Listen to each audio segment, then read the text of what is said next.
கேரளாவை கேரளம் என்று பெயர் மாற்றம் செய்வதற்கான மசோதா அம்மாநில சட்டப்பேரவையில் ஒருமனதாக நிறைவேற்றப்பட்டது. இது தொடர்பாக மசோதாவை சட்டப்பேரவையில் நேற்று தாக்கல் செய்த முதலமைச்சர் பினராயி விஜயன், கேரள மாநிலத்தின் பெயர் மலையாளத்தில் கேரளம் என்றும் மற்ற மொழிகளில் கேரளா என்றும் அழைக்கப்படுவதாக கூறினார். ஆனால் கேரள மாநிலத்தின் பெயர் அரசியலமைப்பு சட்டத்தின் முதல் அட்டவணையில் கேரளா என்றே எழுதப்பட்டுள்ளதாக அவர் சுட்டிக்காட்டினார். எனவே அரசியலமைப்பின் 3வது பிரிவின் கீழ் இதை கேரளம் என்று திருத்தம் செய்து உடனடி பெயர் மாற்றத்துக்கு மத்திய அரசு நடவடிக்கை எடுக்குமாறு கேட்டுக்கொண்டார்.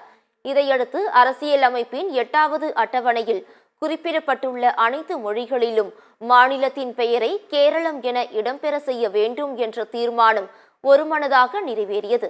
ஏற்கனவே கடந்த ஆண்டு கேரள சட்டப்பேரவையில் நிறைவேற்றப்பட்ட பெயர் மாற்ற தீர்மானத்தை மத்திய அரசு திருப்பி அனுப்பியது குறிப்பிடத்தக்கது.